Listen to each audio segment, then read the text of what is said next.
Hey guys, it's M4J here, and welcome back to the M4J Journeyman here on Football Manager 2018. I'm still at Mitrokuka, and as you can see by the league table here, we are top of the table. We've lost once all season, 2 draws, and we sit 6 points clear at roughly the halfway point. I'm not 100% sure exactly when the halfway point is actually, but we're about to play... Actually, I think we are about halfway. We're about to play in the Indonesian Cup first round, first leg against Sumbawa Barat. But before we get into that, whilst I'm on this screen, I might as well talk you through the results. So last episode was this 2-1 defeat against Persiba. The less said about that, the better, considering we scored first and ended up losing with 2 very late goals. Bounced back with a nice 2-0 win here. Goals from Mandoan and Iturriaga, who has turned out to be an incredibly good signing. I'll show you more about that in just a second. Then we had a 5-3 win. Again, Iturriaga scoring twice and David scoring a hat-trick. I'll skip over some of the results here. We had a couple of 3-2 wins, a 2-0 win, a 2-1 win. A lot of 1-0 wins. I think that shows the resilience of the team now, is we are starting to keep clean sheets. Not as many as I'd have liked still, but we are starting to learn how to defend a bit more, let's say. This was a really disappointing game because it was against the champions of last season, Bayangkara, and I think, weren't we? Yes. So we went 1-0 up. Sorry, we went 2-0 up. We scored in the 8th minute. No, hang on. Let me start again. We went 1-0 down. We conceded in the 6th minute. We equalised in the 8th minute. We went 2-1 up in the 64th minute. 2-2 in the 70th. 3-2 in the 75th minute, and then they equalised to make it 3-3. We then scored a minute after that to make it 4-3, and then they scored in the 96th minute to make it 4-4. 2 goals from Mando and 2 goals from Iturriaga. That was a bit of a nightmare, that game. We then had a 2-1 win against Persib, a 1-1 draw against Persela. Again, the less said about that one, the better. Bit of a disappointing result. And then a 5-2 win against Persipura, with a hat-trick from Iturriaga. One from Bayor and one from... Sayaz... Do I want to say this name? It's not hard. I know it's not hard. I just can't get my mouth to actually say the word. Sayarizal. That's the one. Sayarizal. It's like Ezekiel and names like that. I know how to say them, I just can't make myself say them. Really weird. Rizki Ramadan here with the 5.8 match rating. Yeah, he's not done well. He's the new striker. Oh, he's not. What am I talking about? He's the left back. The striker, we have got a new striker by the name of Ramadan. I'll talk you through that in just a second. Speaking of which, actually, let's get into this. So we'll go into the team selection. I will very quickly show you how awesome Iturriaga is. He scored 14 goals in 16 games.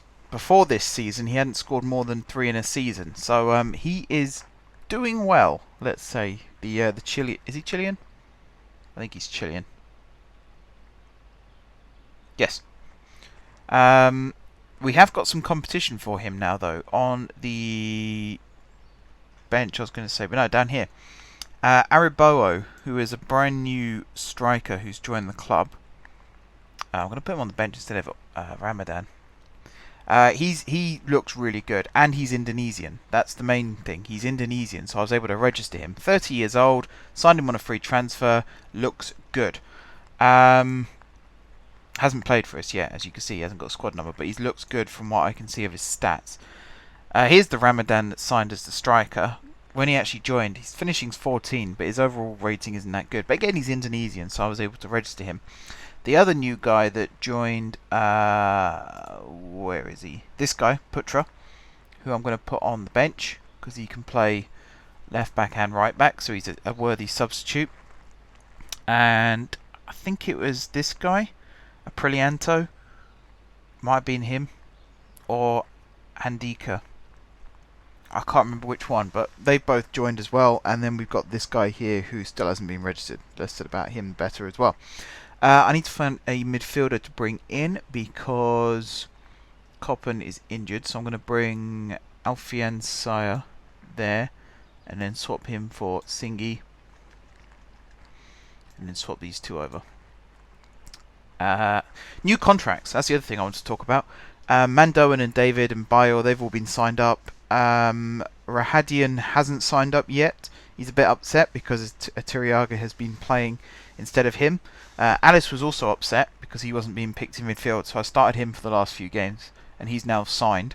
Coppen was also upset because I tried to offer him a new deal. He wanted a pay rise, I wanted him to have a pay reduction.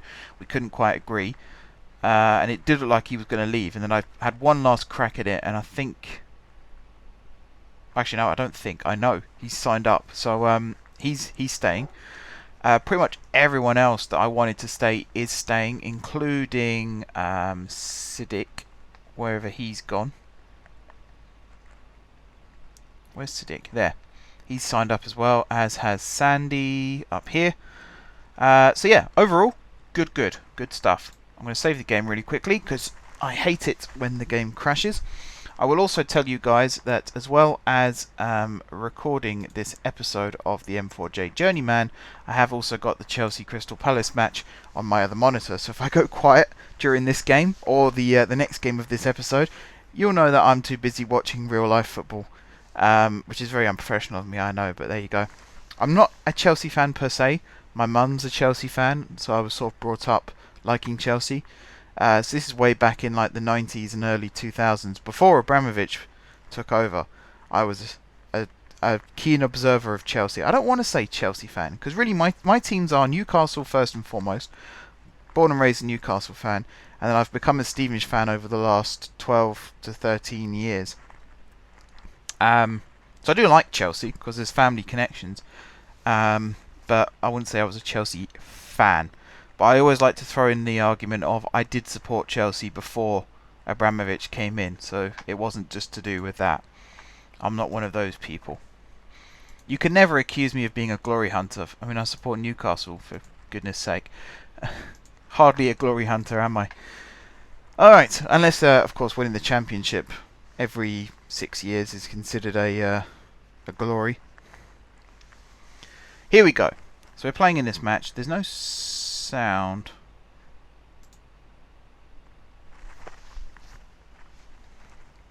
Maybe because we haven't kicked off yet. Still no sound. There we go. There is sound. Alright, so we're playing a team below us in terms of the league standing, so this should be a routine performance.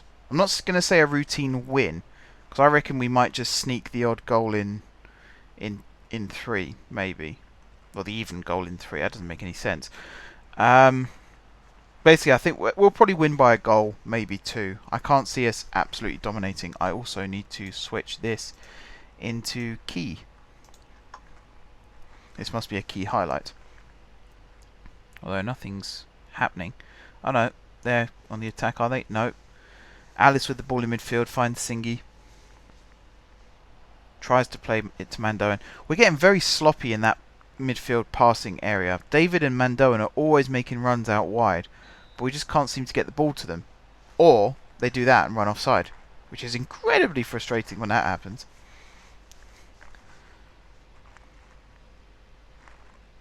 But yeah, I mean, I have to be critical of the team still, otherwise you never improve and you'll always end up finishing second or whatever. We're 6 points clear at the top, but then at this point last season I think we were 2 or 3 points clear at the top, and you know what happened then. So I'm always aware and I'm always conscious of the fact that just because we're 6 points clear at the moment doesn't mean we will be come the end of the season. You have to keep winning matches, you can't switch off.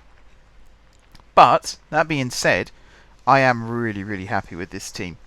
We're still being considered as defying expectations. At the start of the season, like I said last episode, the board were happy with a mid-table finish. I think they just wanted us to finish not in the bottom 6, I think it was they said. So we are by far exceeding that expectation. And even when the transfer window reopened this month, I think this is August still, the board asked me if I wanted to change the expectations, and even then the minimum requirement was top half finish. Oh, that's a really good goal from Iturriaga. That's basically his signature move. He runs off the shoulder of the defender like that and then just slots it in. It's a really nice, tidy finish. Great pass as well. Great pass by Singy. That's how you ping a ball over to someone. I have wondered actually whether the teams we're playing against are playing a very deep line, knowing that we like to run in behind. Perhaps I should start altering my tactics a little bit to compensate for that. What was I saying? Oh yeah, when the transfer window reopened, the board asked me if I wanted to change the philosophy and change the expectations. And even then, the minimum requirement was to finish in the top half of the table. So I just chose that one because, like I always say, aim low in terms of the board expectations. Even if you set yourself the target of winning the league, always aim low when it comes to the board. Because if you exceed the expectations, they will be more willing to enter into contract negotiations.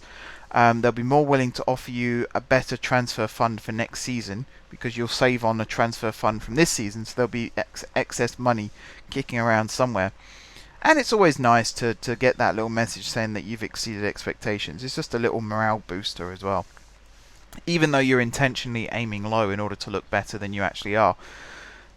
Which, when you put it like that, does sound a bit sinister. But anyway, we're doing really well. The team is doing really, really well. And I like the fact that we were able to strengthen by bringing in Araboa, because there were some matches where only scoring once, we had about 7 or 8 shots on target in the game, and a lot of them were really tame efforts, sort of straight down the keeper's throat. So as good as Iturriaga is, I think he needs some help in certain matches, particularly against the bigger teams, where a 4-4-2 would be more appropriate. So having someone who's just as good in Araboa is very handy to have. I mean, I tested it when I think it was the 4-all draw, or it might be in the game before that. I played Radeon. Was it Radeon? I played 2 up front. Anyway, I can't remember exactly who the strikers were because I've tried a couple of different combinations at various points of various matches. But I tried the 2 up top, and it sort of worked. I mean, the goals were getting better. One of the problems I do have is I think I have 5 strikers in the squad now, and pretty much all of them favour playing as an advanced forward. So I need to find someone who can play as a target man. I haven't actually checked what Araboa's preferred position is.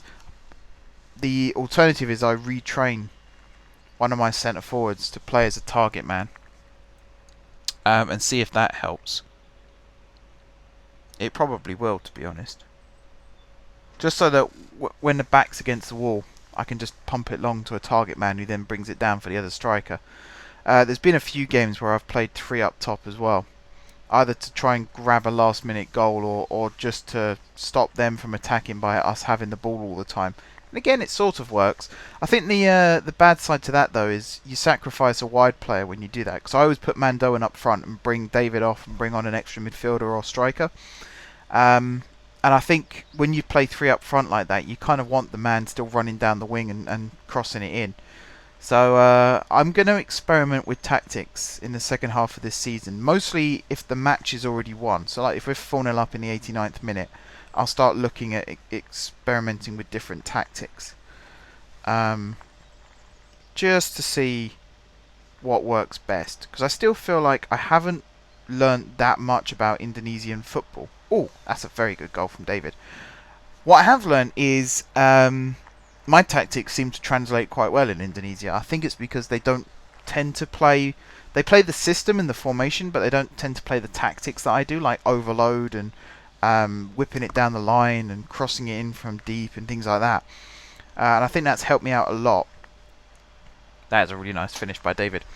Unfortunately, I'm being found out, and teams are starting to defend against those tactics quite well, which is causing me problems, particularly when I'm in matches where I'm winning and the opposition comes back into it. Just trying to shut my door quietly as I'm talking, and I'm doing a very bad job of it, so I might as well tell you what I'm doing. There we go. Yeah, you always get to that stage where your tactics get found out, and then you have to start thinking of something new. If you're a journeyman and you're jumping from country to country, you might still have a reputation for playing particular systems, but it's still very difficult for teams just to adapt to the arrival of a new manager. But because this is our second season now, and we defied expectations in the first season, a lot more people are aware now of what we're about. That's a good ball by David. Cross to the back post. Mandoan, great finish. Great finish.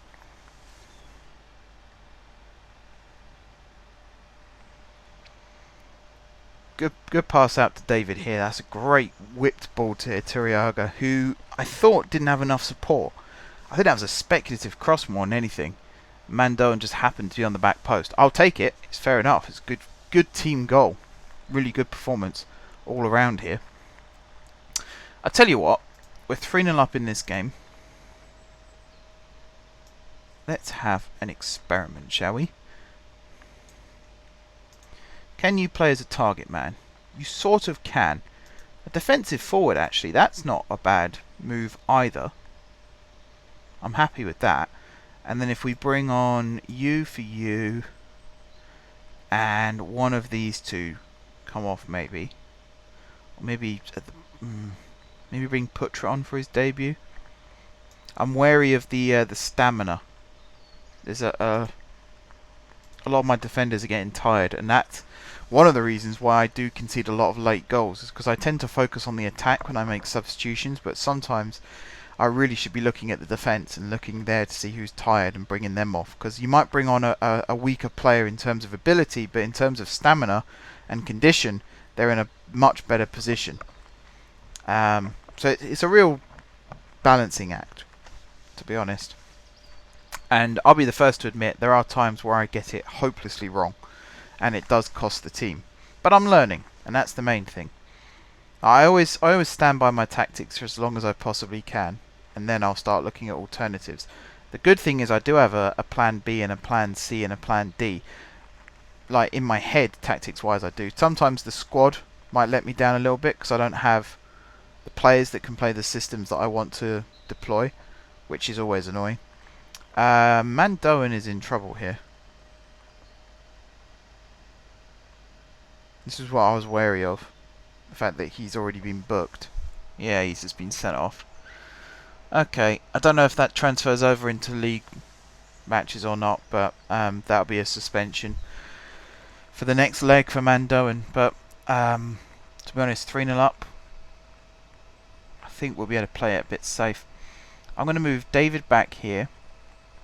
I'm going to move Kaya into this position. I'm going to move Putra into defence like this. And we're going to play this system for the rest of the game. 3 at the back, 4 across the line, 2 up top. Hopefully that way we won't sacrifice the defence. Araboa on the ball now. Iturriaga wasn't making a move, but he is still picked out with the pass. And that's full time anyway. Okay, so we won the home leg. Bit disappointing with the red card. I should have brought him off. I was looking at the defence, and I made this big point of saying, "Oh, you got to look at the defence." Maybe I should have looked at the yellow cards first. I'm not gonna fine him. I'm gonna give him a warning. He accepts the warning. Okie dokie. I don't think David was our standout performer in that game. I think Iturriaga was, because he scored 1. Did he score actually? Hang on. Did he score? Yeah, he scored 1 and he got the assist as well for Mandoan's. In fact, did he get the assist for David's? He did, didn't he? So he got 2 assists and a goal. Didn't get man of the match. That's weird. Alright. Anyway, so there's another league match now. I'm going to be playing Pasiba off camera, and then we're going to come back for the second half of this episode, which is going to be the second leg of the Indonesian Cup first round against Sumbawa Barat. So I'm going to make a cut here, guys, and I'll see you again in just a second. Alright, we are back. We are ready for the second leg. First of all, I'll tell you what happened in the match between. So we played Pasiba and we won 2-0. This is another derby match. I can't remember the name of the derby now. It'll come back to me at some point, I'm sure. We won 2-0. David with the first goal. Cross from Mandoan on the right hand side. Came to David at the back post. His first shot hit the post.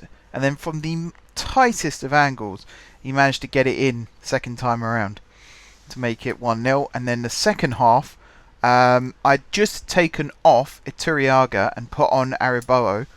and well, it was a ball that was lumped forward, headed away by the defender who didn't do a very good job. Alice then knocked it forward to Araboa, who played the deftest of passes through to Bayo, who'd made the run through, and he just volleyed it with his left foot over the keeper and into the back of the net.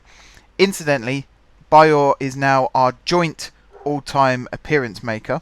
He is tied with somebody. I can't remember what or who the person was, but he is on 105 appearances. So in the next league game, he will make his 106th appearance in the league for Mitrokuka, and he will take the appearance record. He has been a really good player for me this season, considering he is now... Well, he's only 27, actually. I was about to say he's getting towards the end of his career, but he's not. He's only 27. So he's got a few more years left in him. That's the main thing. One other thing I wanted to show you was this guy. We had him on trial, Irianto, and I wanted to try and sign him because he looks like a really good replacement for Mandoan. However, well, Bayo can play on the right side of midfield as well. I did not know that. Okay, maybe we don't have to worry about it. I'm worried about Mandoan though, because he's starting to come towards the end of his career. And I brought this guy in on trial, not really expecting much, and it turns out he's a really, really good young Indonesian right midfielder. He's 19 years old, and I offered him, I think it was £75 a week.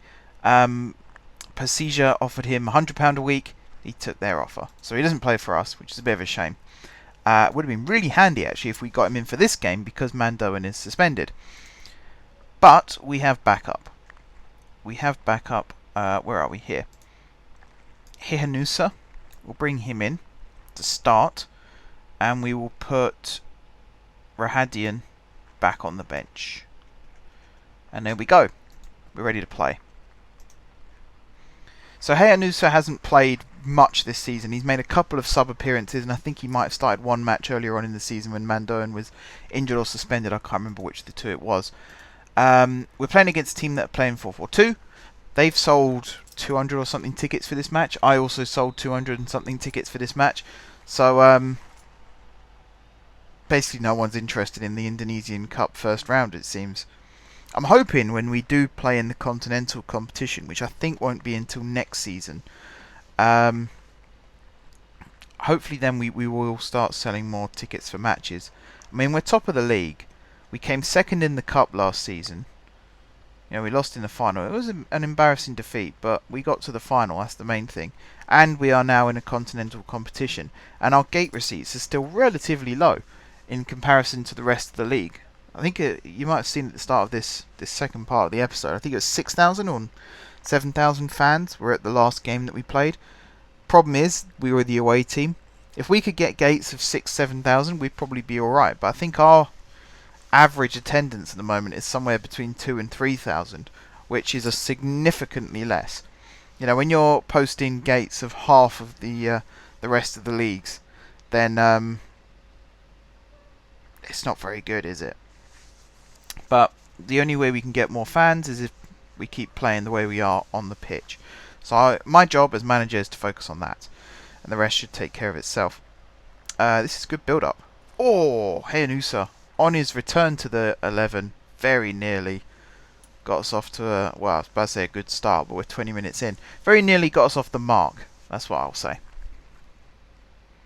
And now he's picked up a booking. So remind me in the second half to bring off the players with the yellow cards and not bring off the players that are just tired. Got to prioritise. Right, Coppen with the ball. Poor pass. Didn't help, but the fact that Hihanusa just went and hid when it was passed. Kaya on the ball again. Into Alice, who's actually done really well this season. I wasn't happy with him last season, and I so nearly got rid of him on a free transfer. I'm kind of glad I kept him now, because it turns out he's actually quite a good player. He's done really well the last few games when I've brought him in, which is why Singi is now struggling to get into the team. Here's Coppen, who's also had a good season actually, to be fair. Not scored as many as perhaps he should have, but played well. Oh, that's cheeky from Bayo. Providing that is accurate, it looked like he just backheeled that in. Or, you know, side of the foot. Very, very cheeky. Great play here. Coppen, who actually stops the ball in the middle of the pitch. Looks up, great pass to David, first time header, Bayor charging in, and a little dink with the outside of his right foot into the back of the net. Beautiful goal. Really good run from Bayor. I'm actually very pleased that he's only 27 and not 30 like I thought he was. Mandoan is 30, I know that much. I do know that, because that's why I wanted to bring in Irianto, because I know that Mandoan's getting towards...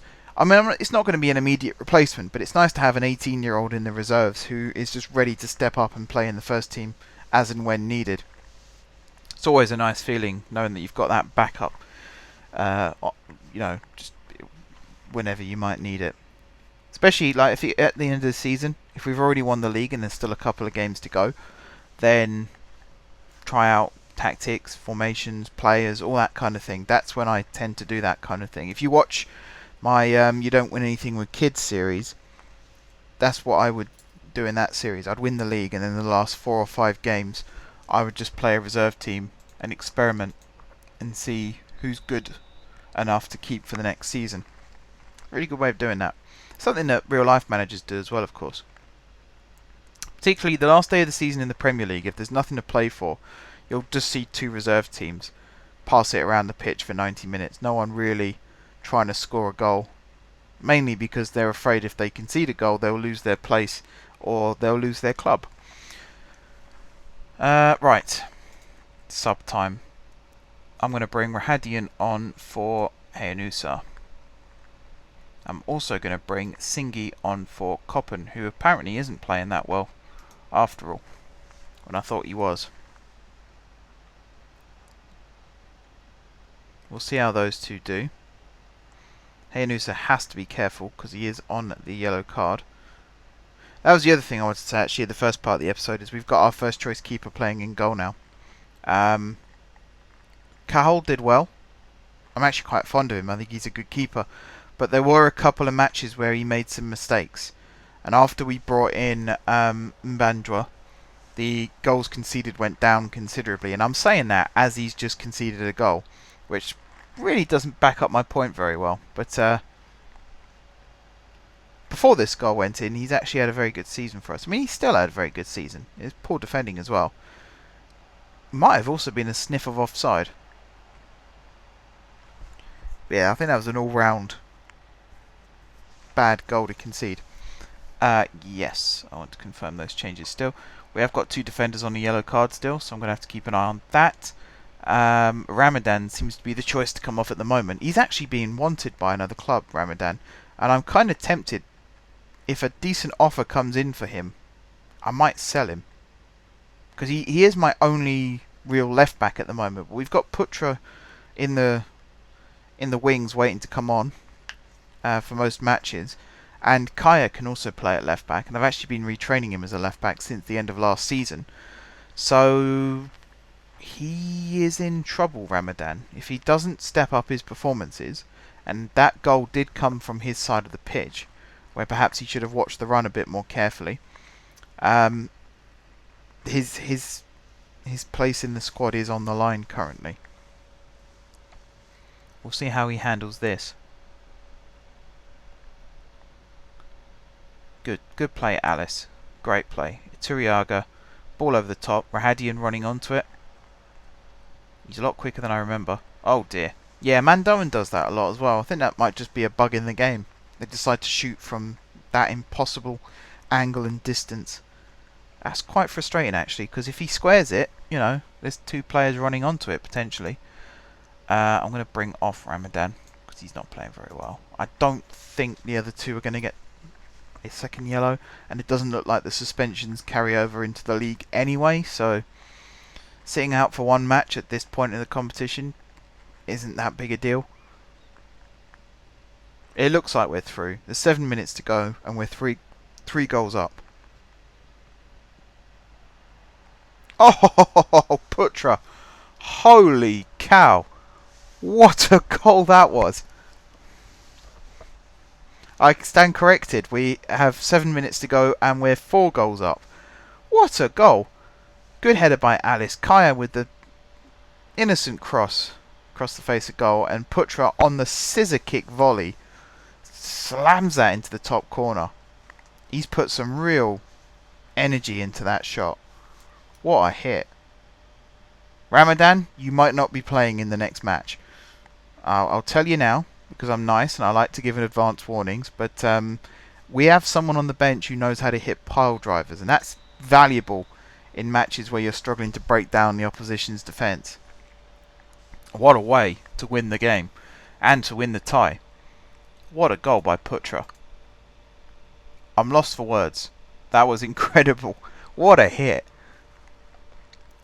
Again, I think I mentioned this last episode actually. I've been rewatching some of my old Football Manager videos, particularly You Don't Win Anything with Kids, because I'm looking for ideas for another Football Manager series, and I'm considering tying it in with the Hatfield save. By the time this video goes out, that'll probably already be a reality though, so I'm just talking about something that's happened in the past. But some of the goals that my team used to score in that game were incredibly good, and that Putra goal is right up there with the best. That was an amazing goal. I cannot speak highly enough of that goal. So good. Anyway, before I just spend 17 hours talking about how great that goal was, I think I should probably end the episode. Usual thing. We've got some league matches to come. If we do well in the cup, then we'll be returning around about here for the final couple of league matches, and also potentially a cup semi-final and a cup final. I mean, I've said this 1,000 times before, but I'll say it again. At this point in the Journeyman series, I'm not going to show every single game on camera. I think it's pointless. You know, I've done several series of this in the past where I've shown alternate games, or I've shown every home game and not the away games.